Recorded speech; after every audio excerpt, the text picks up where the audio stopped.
Sorry. That's okay. That's okay. That's okay. That for me, helping people reestablish the foundation for their physical health is a way not only to help them manage stress, but to help them discover the foundation of their spiritual self. Because we can separate these things, body and mind and body and spirit, to have a conversation, but in reality, you cannot separate them. So everything that affects your body does affect your spirit and does affect your mind. So I thought I would start by just giving a basic explanation of the functional medicine, functional nutrition paradigm or health model. And that is just 2 principles. And then I want to share 3 simple strategies to help manage stress that affect your physical health. So physical health is the foundation upon which we build the rest of our lives. And the quality of our physical health, more than any other factor, is determined by the quality of the life of our cells. Bone cells, liver cells, kidney cells, blood cells, muscle cells, everything that we are in this incarnation is based on cells. That is our foundational structure. And if our cells are healthy, then we are healthy. And people struggle all the time to restore balance and harmony to their mind. And meditating is definitely one way of doing that. But if your cells are irritated because you're drinking too much coffee, or if your cells are irritated because you're consuming too much sugar and processed food and you don't sit down to eat and you eat on the run, if your cells are irritated, it's difficult to get them to calm down, even if you practice meditation. But if you learn how to nourish cells, give them what they truly want and need, they will balance themselves. And when your cells are calm and balanced, it's much easier for you to be calm and balanced. You get more benefits from your meditation practice. You get more benefit from your yoga practice, et cetera, et cetera. Yeah, can I just agree with you? I agree with you 100%, because and I say this all the time to my clients, we are body, mind, and spirit. We're all 3 of those things. And so if you only put your emphasis on one thing, you're not good. The other things are going to pull you back from being totally successful and totally healthy in every aspect. So yes, I agree with you 100% on that, Russell. Very good. Yeah. and I agree with you on that. So the first principle of functional medicine, functional nutrition, says that the body and every cell of the body is genetically programmed to function normally. The body is constantly healing itself. The body is constantly trying to establish what's called homeostasis, which is as a principle in anatomy and physiology. It's in every medical textbook. So imagine that your body is actually trying every second of every day to heal itself. In fact, heal is the base of the word health. So that's the first principle. The second principle is when it comes to every choice and decision that you make every day, about how you communicate, about whether you exercise or not, but definitely the physical inputs into your body, what you drink and what you eat, none of those choices has a neutral impact on your physiology. Every choice you make has an impact, affects your physiology, affects the functioning of your organs and systems and cells. And that impact is either helpful or harmful. It's either complementary or insulting. And so Well, when you basis, say insulting, when you say, just to clarify, when you say insulting, you mean, in other words, there's no in between. There's no in between. Either whatever you eat is either good for you or it's bad for you. That's it. yeah. So now it's interesting that you said that, because I try to avoid the word good and bad. I know, but it's kind of talking about this because people have such powerful associations. Yeah, I agree. very good. Thank you. Associations with those words. So complementary means that it helps the cell to do what it's trying to do, right, which is function normally. Okay. And an insulting habit distracts the cell or prohibits the cell, and in some cases completely prevents the cell from functioning normally. Okay. Good. So, yeah, I like that. Yeah. So that's the basic idea. Now, I do specialize in digestive wellness. A very high percentage of my practice is to help people with specific digestive system disorders like Crohn's disease and colitis and gastroparesis and IBS and celiac disease and things like that. Another portion of my practice is literally covering everything else, every other imaginable negative health condition. And so that we use a whole body cellular regeneration approach. Okay. And that means we look at these 7 root cause areas that have been identified over the last 50, 60 years, that we find the complementary and insulting habits and behaviors. Now, we don't have time to go into all 7 of them, so I thought I would focus on 3 for this podcast today. And of course, you can have me back and we can talk about the other one. So literally, again, if you think of the cell as the foundation of your health, every cell has requirements in terms of raw materials, micronutrients, vitamins and minerals, and things like that. Every cell has a requirement for water. So hydration is an essential health habit and a great stress management tool. But without question, the most important nutrient, the most important raw material for every cell of your body is oxygen. And there's no question about that. If cells start to become deprived of oxygen, they literally freak out. You know, Marcia Grace, from teaching meditation, one of the primary causes of anxiety is that people are not breathing properly. Right. Not taking time in the day to sit down and they're breathing here. They're breathing, or they're breathing. Exactly. They're they're hyperventilating practically. Yeah. Exactly. Right. They're doing shallow breathing. Right. And if you get caught in that, you literally can become very anxious. Exactly. So by sitting down and simply concentrating, drawing the breath all the way down to the bottom of your lungs, and down to the bottom of your belly, and then releasing that breath, within minutes, people can go from a state of anxiety to a state of relaxation. Can I mention something? Please.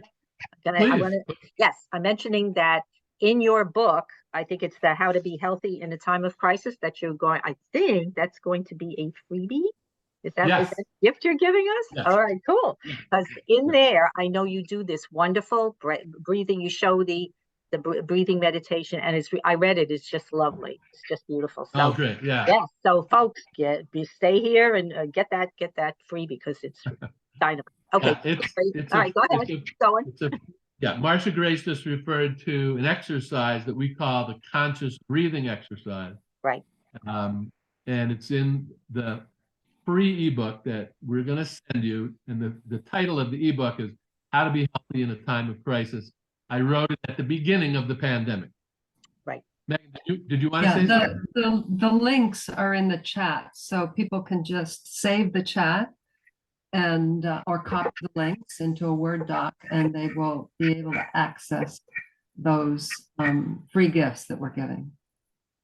Okay. Absolutely great.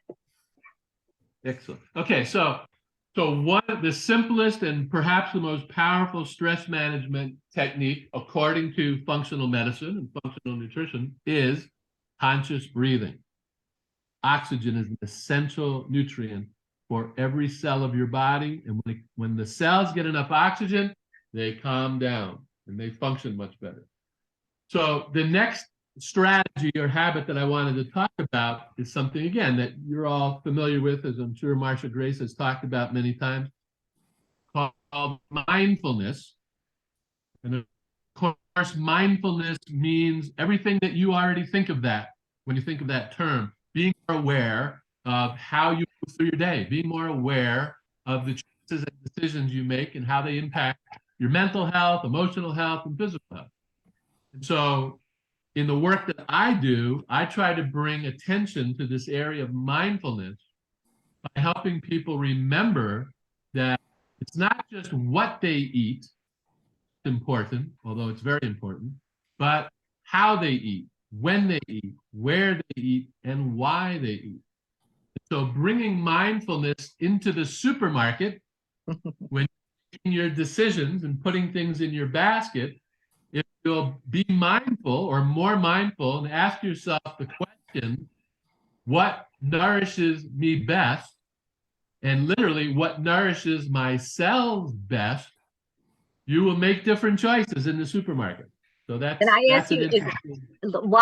Years ago, a health expert said, when you go into the supermarket, you just want to go around the perimeter. You don't want to go anywhere on the inside aisles, just the perimeter. That's where all the fresh food is. Yes, you're right. And that's a good practice. The fun food are in the aisles. The essential foods are around the perimeter. Right. That's great. And that's I hear that all the time in the world of functional medicine. So bringing mindfulness into the supermarket, and then once you bring all those foods home, all those choices that you made in the supermarket, and you're preparing a meal, bring mindfulness to preparing the meal. It's a massive stress management technique. Turn off the TV or turn on the TV to some channel that's featuring beautiful music or, ecological scenes, because YouTube, we can access some amazingly beautiful nature scenes and beautiful music. Don't be listening to politics. Don't be listening to, stories of local crime scenes. Just don't do that when you're preparing food. Make sure the environment that you're cooking in is very peaceful. And that's a great point. That's a really great point. Yeah. Because many people are not aware that they're rushing through the preparation meal, and they're just out of habit listening to the radio, listening to the television. They think it's distracting them or whatever, but it's actually impacting them in a negative way. It's an insulting influence because, again, ultimately everything is energy. And so if you're listening to these terrible stories while you're preparing food, some of that energy goes into the food, and you don't want to do that. So being mindful, very complimentary. Being mindless about how things are impacting you, very insulting. And then the last piece of this second strategy, being mindful about when you sit down to eat. Sit down to eat. Don't eat standing up. Don't eat on the run.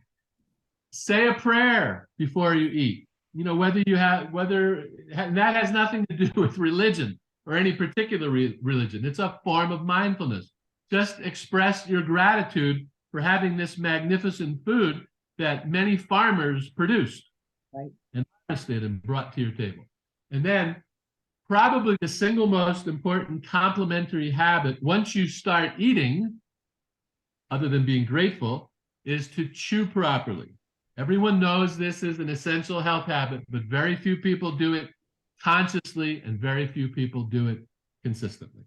Okay, so the first area is oxygen. The second area is being mindful, and we used a few examples of that. The third thing that I wanted to talk about in terms of an easy Can I stretch. just one further thing about the chewing? Sure. What's considered proper chewing? I mean, could you just kind of just tell us that clearly? Yeah, of course, it varies depending on what food you're eating. If you're eating a banana, that gets soft very quickly. If Right. you're eating a piece of meat or chicken or a raw carrot, then that's going to take more chew. So the rule is to chew until it's baby food consistency in your mouth. Okay, that's good to know. Right.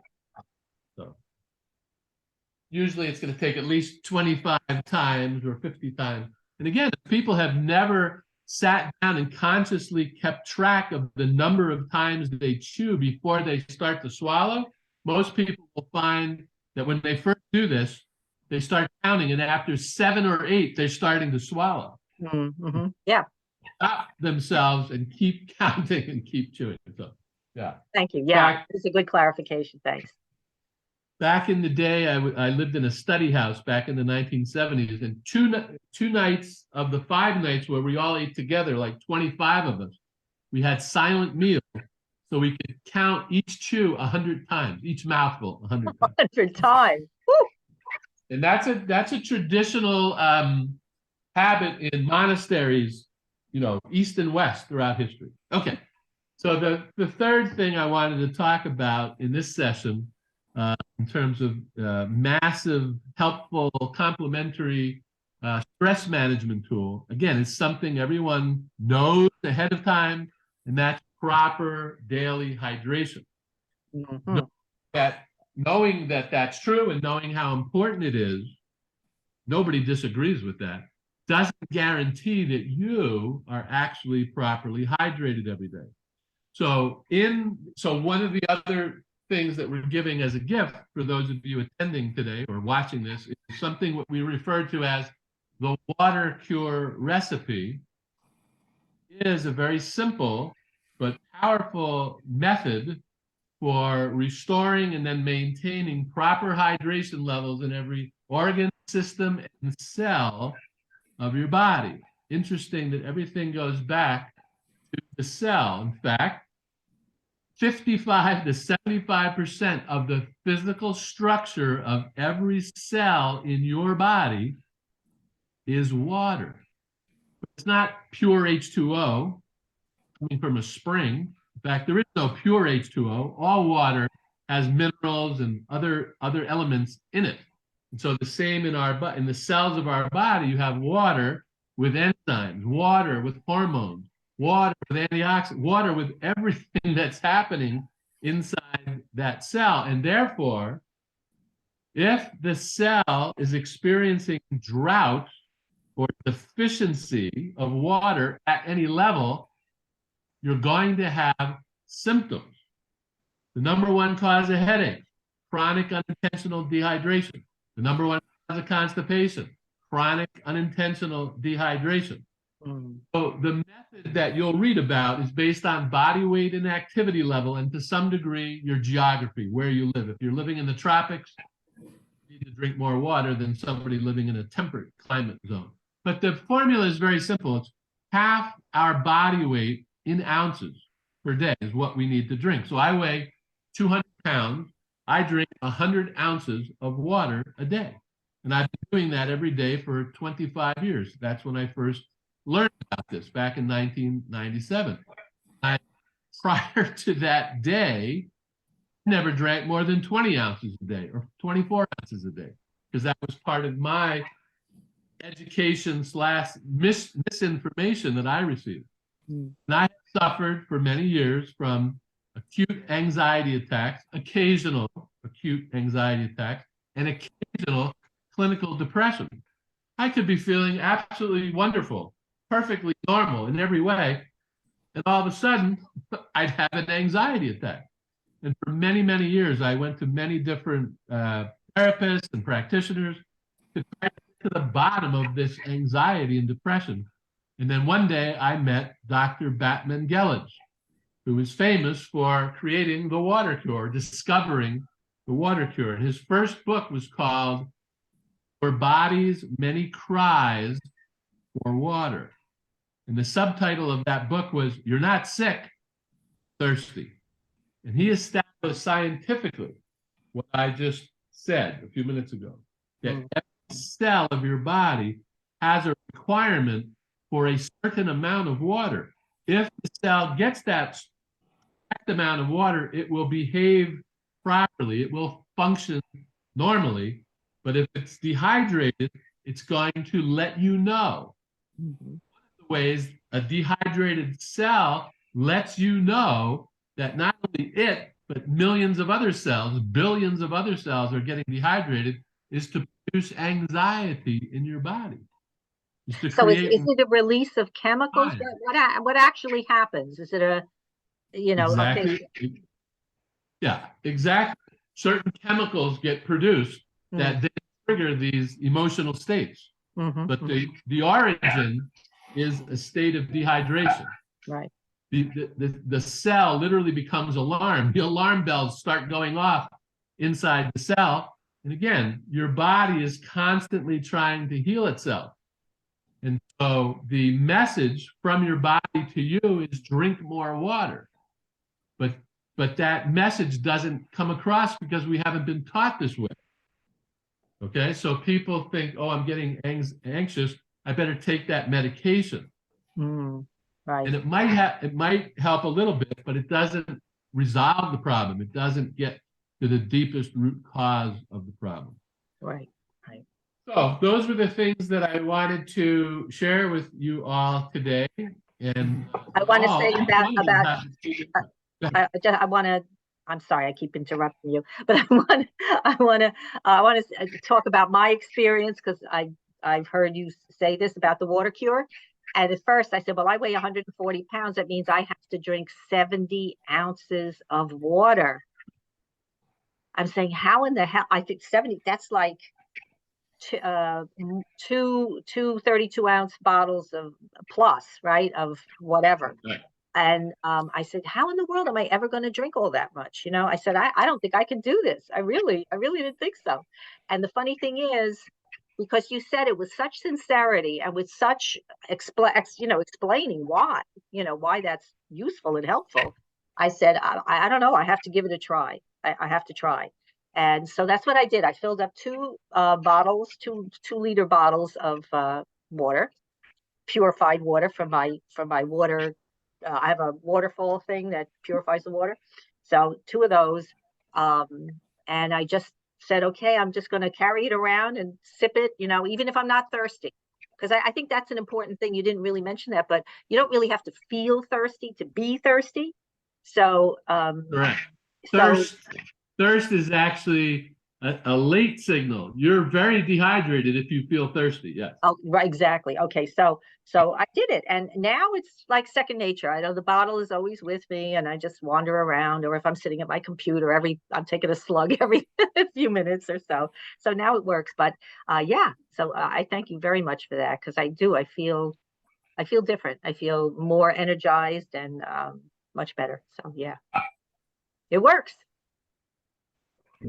So thank you. Fantastic. That is fantastic. And I know you could go on forever because you have so much more to tell us, but we are like past the half-hour mark, and I try to keep this a little bit. You'll have to come back and give us some more golden nuggets. But I think those three things alone are just real great gifts to take us into the holiday season of stress. I mean, if everybody listening could just drink more water and be more mindful, spend that time that, I talk about this all the time, getting up in the morning and doing that morning pause. And that's what I teach. So if you want to know about it, more about it, please just shoot me a DM. But anyway, yeah. So if you do these things, and the first one was to be aware, right? That was the first one, to be aware. Breathing. And Conscious breathing. Breathing, sorry. Okay, right. So breathing and okay, great. So if we get those three things, that will take you through the holidays in a much, much healthier, happier way. And wouldn't that be wonderful? So, oh my goodness, this has been just great, Russell. Can you please now share with us before you go what you have for us today? And I think we gave a little idea of it, but just kind of give us, oh, you know what? I just want to read this quickly. I want to read this because this is from your book. We do not have a healthcare system. We have a disease care system. We have a disease care system that treats the symptoms of dis-ease with drugs or surgery and completely overlooks, diminishes, and denies the known and verifiable root causes of those disease symptoms. We need a new approach. I have been a pioneer of this new approach for over 40 years. Here's what I know to be true. And listen up, folks, because this is great. The relationship between nutrition and health is not casual, it's causal. Not casual, it's causal. Love it. A well-nourished body doesn't make mistakes. It doesn't get sick, I guess. It stays in its stasis of homeostasis. And food is the soil from which the tree of our own life is grown. Isn't that a beautiful image? We're these beautiful, growing, healthy trees, spreading our arms and, and sharing our beauty with the world, right? So last thing he says, nothing is neutral. Everything is either complimentary or insulting, as we just learned. When we find and do the things that nourish ourselves best, all will be well. I love it. Thank you, Marsha Grace. It's rare to hear myself quoted, but those are some of my things that you just mentioned that I have discovered along the way. Thank you very, very much for this opportunity. And yeah, so the things that we would like to provide everyone, number one, everyone needs to know that we offer a free 30-minute first step conversation, and you can go to our website, the Center for Functional Nutrition.net, and you'll see it very prominently, Getting Started, and you can sign up for a free 30-minute first step conversation and tell me what's going on, and we can go from there. And then the second thing that it's in the chat, right? Megan put it in the chat. Megan put it in the chat, yeah. Yep. And then the second thing is that we will share with everybody the specific 7 or 8 steps of the water cure recipe. So we're giving everyone that. And then the ebook that is called How to Be Healthy in a Time of Crisis. It's about, I think it's about 60 pages. So it's not, a tiny 66. little ebook. And it is excerpts from my book. And so there's a lot of good information in there, including the conscious breathing exercise, including the water cure, including an explanation of the 7 root cause areas. And so there'll be a lot more information for everyone to look at in that ebook. And I think that should be very helpful for everyone. Oh, absolutely. It's wonderful. I haven't finished all of it, but it's great. Yep. All right. Well, thank you so much. That is a beautiful gift to offer. And I really sincerely hope we all take advantage of it, because who's going to take care of you if you don't? Right? It's up to you. It's up to me, right? I have to take care of me. If I don't take care of me, I'm not going to be much good to everybody else. So I think that's part of the thing of self-care, and why I'm so adamant about having us find our own inner health and our own sense of calm and peace. Because when you're calm and peaceful, that's when you can be of service the best, and that's when you can feel happiest and healthiest. So thank you again so much today, Russell, for your teaching, and Megan for being there. I know you're the backbone of the organization. Yes, she is. Russell wouldn't be anything without you. We know this, women, right? True. Sorry, Russell, I didn't mean to say that. But anyway. I totally agree. All right. Well, thank you again. And I always close with this comment that everything begins with a thought.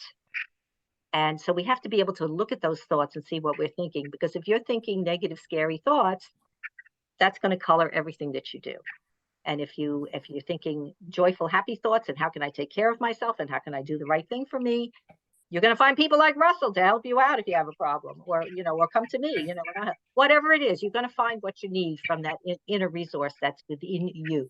So have a beautiful day, rest of the day, a beautiful weekend ahead. Until we meet again, I say thank you. And once again, Many, many thanks, Russell and Megan. Have a beautiful weekend. Thank you, Marcia Grace. Thanks, Okay. Marcia Grace. Bye-bye, everybody. Bye. Bye-bye.